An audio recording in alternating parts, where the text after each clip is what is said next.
what now? Well, I've been asking that question for 2 years with no substantial response.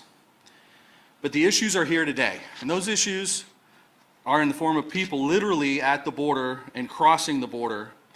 We've had an increase in the last month from 300 to 1,000 people and more every day. We owe a debt of gratitude to our men and women in Border Patrol who have worked tirelessly to try to contain this situation, and the men and women at the Regional Center for Border Health who also work tirelessly to help with the flow of migrants out of the community after Border Patrol releases them. But we are now at a situation that we've never really been at before, and it's time. It's time that the President announce a declaration of national emergency. So today I wrote a letter to President Biden demonstrating and demanding that he declare a national state of emergency due to this immigration crisis. And in that demand, I demanded resources, not just money, but resources on the ground. And that way we can protect our border the way it should have been protected from the beginning. It protects human life. The migrants that are crossing experience exploitation and rape and abuse and neglect, men, women, and unaccompanied minors. This is not something that, as Americans, we would stand for in any other situation. Yet, the inaction of our government facilitates the continuation of that exploitation. There are detrimental impacts to our Yuma community. Our U.S. Border Patrol, who are valued friends, our neighbors, and family members, are taxed to exhaustion. Our hospital has had previous issues, and we know that we're headed to that same and a greater scenario yet again. And our NGOs, they do all have limits, and we are about ready to exceed those limits. And then there's something that we don't talk about very often, and that's the national perception of our region. With this continual conversation about the migration of people through the border and the impact to our country, it also creates an impact to our community and the perception people have for tourism, for job creation, for locating their businesses. Those are real impacts that affect every person living in Yuma. And eventually, and I'll talk more about this later, we live under the fear of street releases. Yet the President has done nothing to aid us here and now, and actions need to be taken. I've proudly served the Yuma people for the last 9 years. I work hard to bring this message to anyone who will listen, and so many people have done the same. I've testified before the Senate House Subcommittee. I've held and participated in roundtables. I've worked with Arizona Governors Ducey and Hobbs, engaged routinely with our congressional delegation, with our Senators Sinema and Kelly, our Congress members Biggs, Gosar, Siscomani, Lesko, and Gallego. And I will not stop continuing to bring this message forward. So the President cannot stand by and say he was unaware. And we also get this common concept that we've seen this before, that we've been here before. We know how to do this. That is just simply not the case. Today is far greater than any previous situation in total numbers and in total duration. In 2021, we had an extreme 3 days where we had a large number of crossers, and at that time I declared a local emergency in December. And since that time, we've had a couple instances where we've watched Title 42 almost be rescinded, and what happened along the border. We learned a lot during those situations. However, the federal government leadership didn't take those lessons into account. The need for a state of emergency for our nation is dire. Numerous immediate actions upon declaration of emergency are possible. A full response by FEMA and the National Guard, like they would in any other disaster, where they provide boots on the ground for housing, food, transportation, and healthcare. That would be the beginning. They could focus on real resources and not the promise of potential reimbursement for expenses that local governments and NGOs have to come up with today. The choice of communities in which releases happen in needs to be vetted completely. Small communities along the border have reduced resources And it's a disparate impact to release people into communities that struggle with these resources and don't have the size and capacity in their NGO structure that larger communities have. So larger communities get easier to absorb this situation, especially with appropriate resources from the federal government. But currently there's no funding available, and a directive from DHS to release locally is currently on the books. That could be done away with during a proclamation. The immigration judicial process could be made easier. This would allow those that truly need asylum help to get that help immediately and not wait years for a final declaration. But those that are looking to exploit the system, that are looking to take advantage of the good nature of our country, would be repatriated as they do not meet asylum criteria. And then we could also temporarily assign immigration judges to the border. That could be done physically or that could be done virtually. But either way, getting cases on the docket within weeks instead of years would have a dramatic impact to the flow we are experiencing today and into the future. These are all solutions that I've proposed and voiced to Congress and to the President in my most recent letter. It's a complex situation when you look at it throughout the whole country. But here today in Yuma, it's not a complex situation. People are here. The people's needs are simple, and they're here today. And through direct federal government action, those needs can be met. The federal government needs to stop pushing it upon local governments and NGOs to meet those needs. This is a federal issue. This is not a local issue. It needs to be addressed directly by the federal government. Mr. President, declare a national emergency and get real solutions on our border for our communities and for Yuma. That's the end of my prepared remarks. I'd also like to talk about some news that I just received prior to coming down. And I was notified by Border Patrol that beginning tomorrow in the morning, they're going to be releasing people within different sections of the greater Yuma community and throughout the whole county. There'll be 141 releases tomorrow, 96 within the city of Yuma.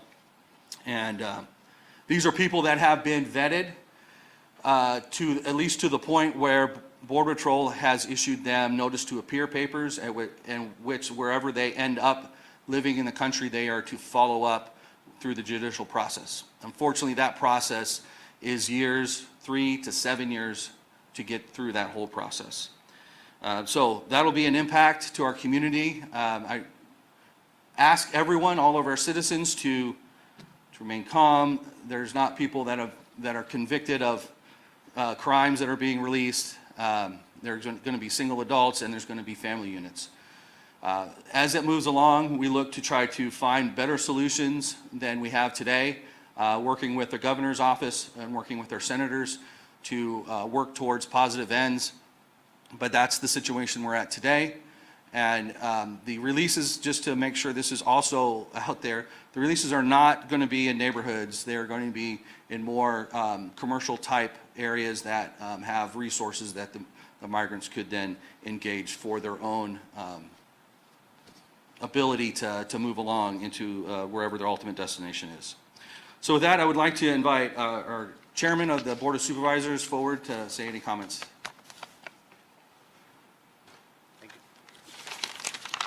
Thank you, Mayor.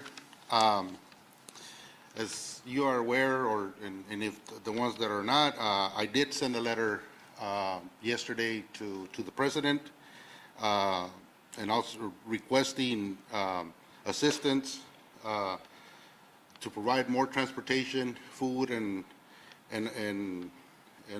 funds to so we can have support the shelters that are already in place. I also urge to declare a federal emergency to give the federal government the ability to send more resources and personnel to the border. Also, just an update. This morning, the Administrator Ian and our Deputy Administrator, we met this morning, and the county will The county will partially be opening the Yuma County Emergency Operations Center, EOC, and will be holding daily briefings to share updates and facilitate coordination of efforts between the county, cities, and town in Yuma County. We're monitoring the situation and prepared to act accordingly. This is, of course, to evolving situation, but our hope is by sharing information and facilitating cross-jurisdictional communication, we can meet these challenges. So that's something that we discussed this morning and then be in place. Thank you. Thank you. Are there any questions? Yeah, Sure. we've talked before about how there's only, 2 or 3 buses that leave town a day. The train comes once every couple of days. Are there any plans for the migrants who are being released, I guess, to put up shelters or any extra transportation for them to get on their way or to a bigger city where they can take more public transportation? Those plans are in the works. We're working, primarily the main issue is funding, and so the state appears to have dedicated some funding that we're working with, and so we'll be working with the county, with Border Patrol, with the local NGOs to figure out exactly how that system's going to work. But the city's been working on plans here for the last several weeks to be ready for some sort of transportation hub. At this point, there's no desire to create a shelter. I think the sooner people get out of town, the quicker they'll get to their ultimate destination, and then it alleviates a lot of potential issues that arrive in the sheltering process. Yes? So at this point, I know you said you guys are going to be releasing people into commercial areas. Let me correct that. The Border Patrol will be releasing people. Okay. Border Patrol will be releasing migrants into commercial areas. I think a lot of us have seen the scenes out of El Paso. Is there any fear that there are going to be people camping out on the streets or sleeping here for several days on end? And if so, what's going to be done if that's the case? There's definitely that fear, and that is why the urgency of the message to the president is, urgent. And that's the situation we're looking to avoid. So making sure that people have transportation options out of town to get to those destinations, either to shelters that are in place or to transportation options. That's the primary way we're going to try to avoid that. I don't know that it's completely avoidable, but everything's fluid. And right now with 141 people, we're going to see how that works. Follow-up question Sure. to that. Do we expect to see more people released into commercial areas within the next couple of days? I know we've talked about seeing an increase in migrants, expecting to see an increase within the next couple of days. Do we expect to have more releases? I believe, just understanding kind of the dynamics of the border and that the numbers are increasing day over day, that there's no additional capacity within the DHS system. And so it's up to, at this point, to the local governments and NGOs to figure out what that looks like, because I would anticipate that the numbers could increase. El Paso's a pretty extreme example, and I pray every day that we don't end up at that level, but that's why we're working so hard to prevent that. Yes, Mr. Mayor. Title 42 ends at 8:59 tonight, our time. What is your understanding of what Border Patrol and how law enforcement locally will respond leading up to and right after that as the policy changes? Well, I know that the numbers are really high even today without Title 42 being removed. They're going to continue in that general posture. There is a process called parole with conditions, which expedites the processing. So all that does is provide people the ability to be released sooner. It doesn't reduce the number of people being released into our country. So from that perspective, I see it being a little bit easier on the Border Patrol side, but I don't see it being any relief on the community side. Any other questions, Mara? Is there going to be more police presence in places where those migrants are released? We are aware of when they're being released, and Chief, did you want to address how we're going to respond? Sure. So the Yuma Police Department has, and working with our partners with the sheriff's office, the Border Patrol, Somerton, and St. Louis, we are working all together to make sure that the community remains safe and that everybody that's released remains safe. So it's going to be increased. If it calls for that, yes, we have those plans in place. But right now, with only 140, there's no alarm for it. Like the mayor said, these people have already been vetted. They have places they want to go, and it is just getting them to go there. Yes. Could the county explain more what the emergency center is going to be doing? Or can you clarify more on what that's the purpose of that? Thank you, Ian McGahee, County Administrator. The Emergency Operations Center right now, it'll be a partial standing up of that center with the ultimate goal of facilitating cross-jurisdictional communication and coordination. This is a shared problem which none of us created. The federal government's failure to act created this problem, and really they should be the ones dealing with it. But in their absence, we're going to have to do it. And so by doing that together through the EOC, that's the first step. Yes. Do we have a rough estimate of how much costs we've incurred recently for different things like this? Are we taking away funds from other projects to help fund this? I know the hospital's been very vocal about saying, 26 million spent on this alone. Is there any kind of rough estimates? So at this point, the city of Yuma has spent no dollars on migrant. We've had, on migrant issues, we have had a lot of time from employees invested in this situation. And to be clear, we have no dollars funded in this year's budget or next year's budget for any sort of migrant activity, sheltering, or transportation. So that's why the funding is the key part in the short term. So from that perspective, we have no really ability to project what this is going to cost. And so making sure we have committed funds either from the feds or from the state up front is important. And now the county has done a few things, so I think I'll turn that over to the county to talk about their funding.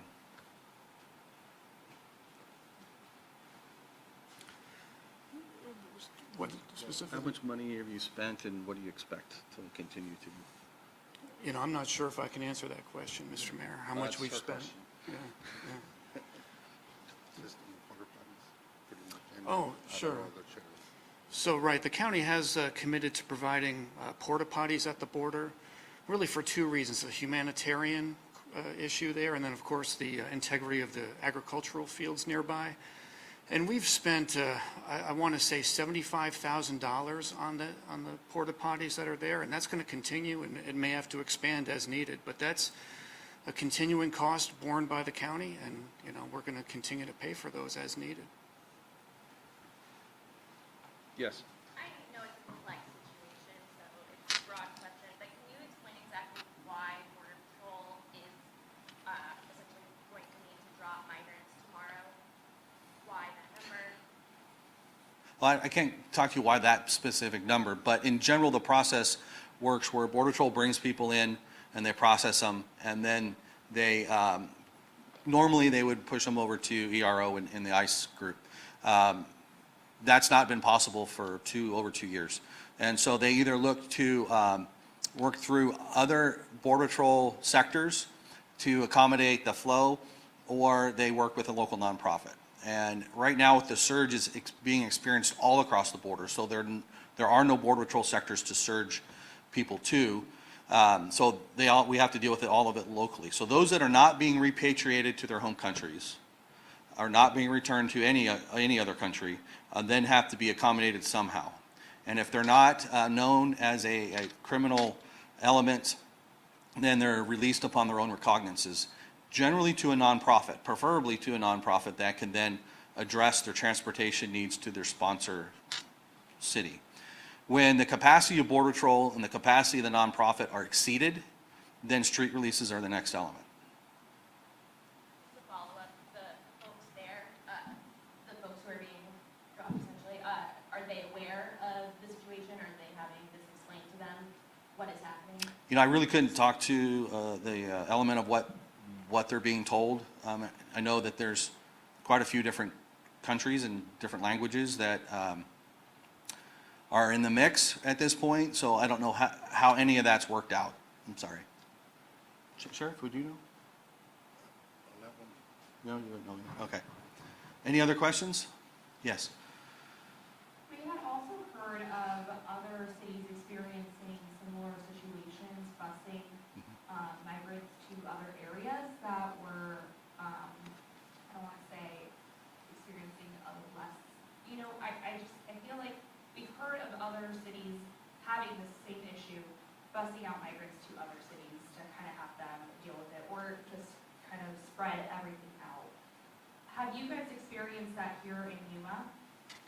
Yeah, so our nonprofit, Regional Center for Border Health, does that routinely. They're in connection with a lot of nonprofits throughout Arizona and Southern California, as well as transportation hubs like the airports.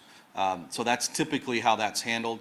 The transportation the state has provided across country is always to a received NGO that will help people kind of land and get on their feet. So at no time has there been, that I'm aware of, anyone that has just completely just dropped people without some sort of bearing or resource. Yes. Did you say that the releases tomorrow, that the state is going to provide funding or take care of them, transport them? Or? I did not say that. We're working with the state to try to find those mechanisms, those funding sources and resources to get that situation addressed. Anyone else? Yes. I guess to speak for the sheriff or police, yesterday the Arizona Sheriff's Association held a press conference talking about resources. How much of your day-to-day resources are dedicated now to the border compared to, everyday crime that happens within the city itself or county? How much is it now having to be dedicated to border-related issues? Well, it's not so much now, but what we've been dealing with for the past 2 years, dealing with this crisis on the border. And if you watch the Arizona sheriffs, I appreciated them being the voice for the sheriffs that could not make it up to Phoenix. I know Sheriff Penzone, Sheriff Lamb, and Sheriff Rose did an outstanding job of articulating our concerns. The main focus was the fact that our citizens need to know that we are all working together, one-on-one, and keeping each other briefed every day on activities. Locally, we've been doing tabletop exercises with fire, EMS, law enforcement, our federal partners in regards to worst-case scenarios and how we can respond with our resources. So, for example, all of my resources now that are down on the border helping fill the gap for our Border Patrol federal partners, they're paid under a grant for overtime. So it's not county monies that we're expending on this. We're utilizing our federal grant monies to be able to do that. So when we respond to the deaths in the desert, we try to track all that and put that towards those grants. So it's not taken away from our officers serving the community on a day-to-day basis. So all the officers that you see that are doing the high-profile patrols down along the border, they're there to ensure that there are no state laws being violated, that there are no assaults occurring or kidnappings, which have happened down along the river corridor. So we're there to try to prevent that and also try to stop the illegal, illicit narcotics that are so often being smuggled into the United States because the cartels orchestrate every bit of what we're seeing today. Make no mistake that they are doing this on purpose, and this administration is well aware of what we're dealing with. We voice our concern each and every day. Sheriffs, chiefs, mayors, you name it. And it's frustrating for us because this administration knows what's going on the border and what the cartels are doing to exploit the weaknesses of our federal Border Patrol agents. So we as sheriffs are trying to fill that gap to try to intercept the human smuggling and the narcotic smuggling that's going on in the eastern part of our county. I can't speak to the rest of the sheriffs, but that's when Arizona is known for more than 50% of fentanyl coming into the whole of the United States. That's a serious concern for us. And what frustrates us in law enforcement, especially sheriffs, is that the Secretary of Homeland Security and the President, they defunded ICE. They knew this was coming. They could have put monies into effect to fund ICE, to be able to put this infrastructure into place to adequately house, feed, and go through what's needed for Title VIII requirements. What you're seeing now is there is no Title VIII enforcement being done by this administration. The individuals are just being released into societies. Granted, they're not staying on a border area. But if it's a city that has always portrayed themselves as a sanctuary city, I can guarantee you that that is a place that they put on the shirts of the juveniles that are unaccompanied for them to go to. And that's what's happening. And for anybody to say that what they're doing now is humane is not humane. We in law enforcement get the intel reports that of what's going on over in Mexico. You've seen recently where the cartels kidnapped over 153 people just in San Luis, Sonora. And they were trying to get more money out of these folks. The women that are raped, the kids that are violated. That's what we see is going on, and he is well aware of this. Not only the president, but also Secretary of Homeland Security, whose priority is Homeland Security, border security. And that's frustrating for us as sheriffs. And that's why we have said from the very beginning, what this government will not do, we will enforcing the rule of law in our states. If somebody trespasses in a farm field, they will be arrested. If they trespass on somebody's property out in the foothills, they will be arrested and charged. You have to have a consequence delivery, otherwise this will not stop. And it's inhumane to know that these individuals from over 70 countries, I think this year, compared to 140 last year that came through Yuma County, and knowing what they're being subjected to by these cartels, that's inhumane to allow that to continue. I hope I answered some of your questions. There's so much. I could stand here all day and cover a lot of this. Chief, did you have a?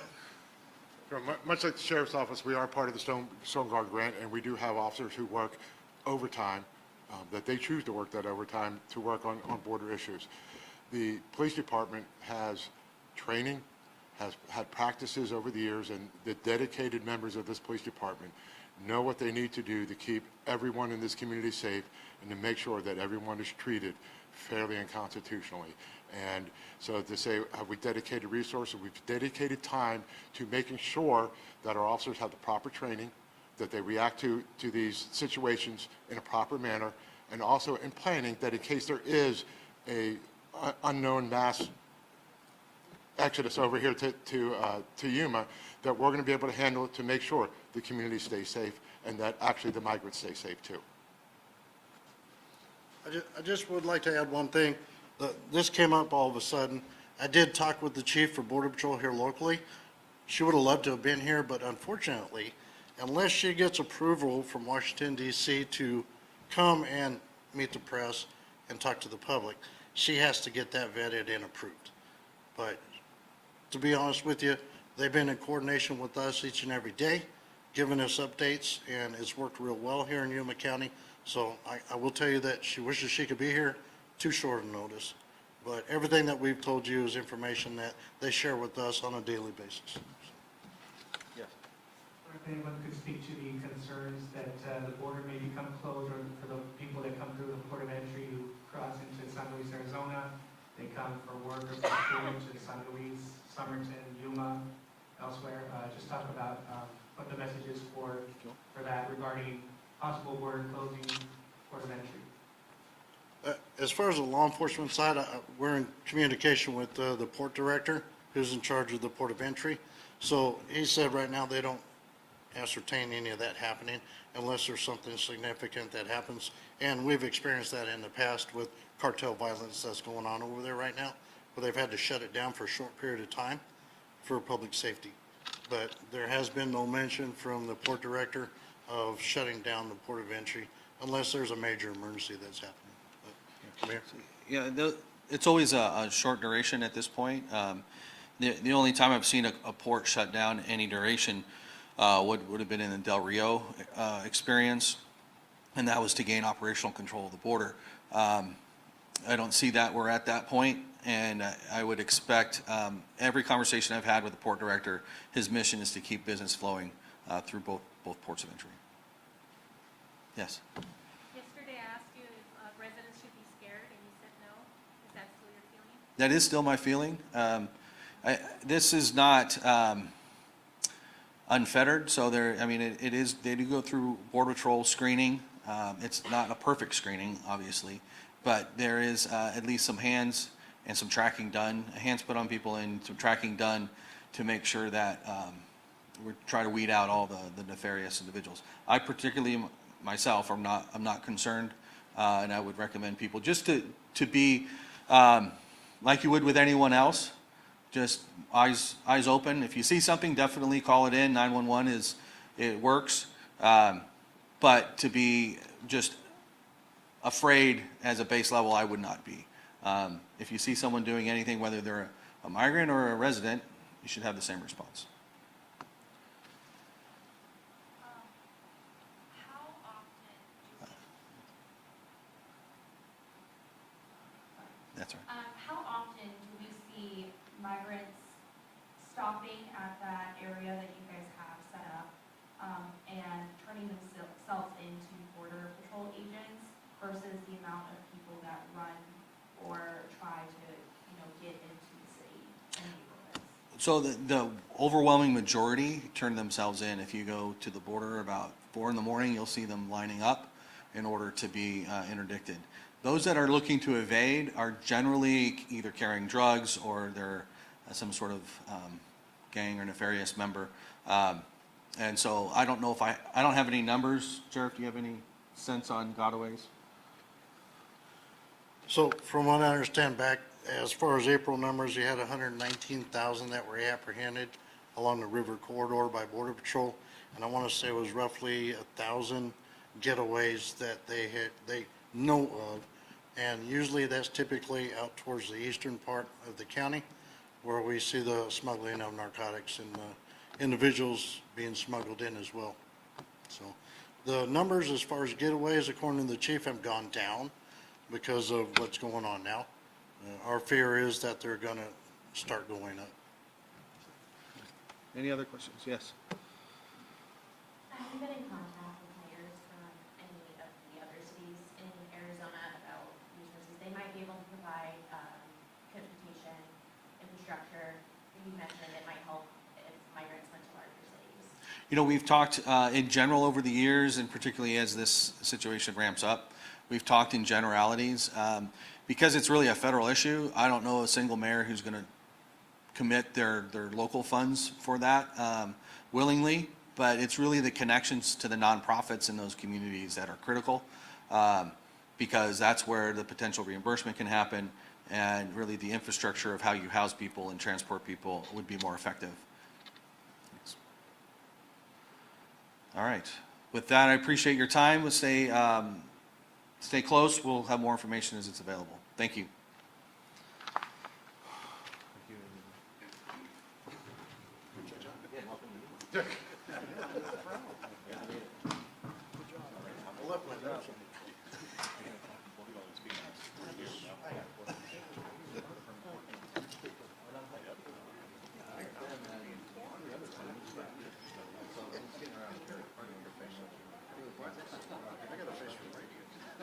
Right, tell us. You got a fish for radio? You can. He's TV.